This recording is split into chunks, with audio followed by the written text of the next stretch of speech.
Presidente República José Ramos Horta halau viagem para Singapura, tambah retam convite para participar dialogo defesa.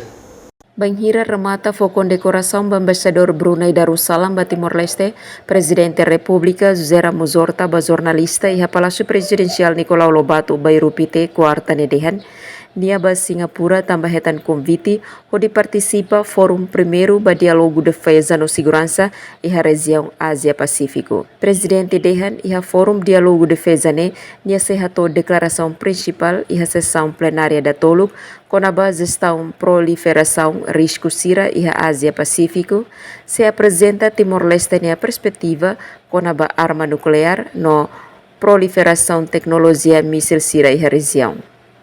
Além de Presidente Ramos Horta se halo sorumuto bilateral ho liderança singapuranian, makhanesang Presidente Singapura Tharman Shanmugaratnam, Primeiro-Ministro Singapura Lawrence Wong, no Ministro Defesa Chan Chung Sin.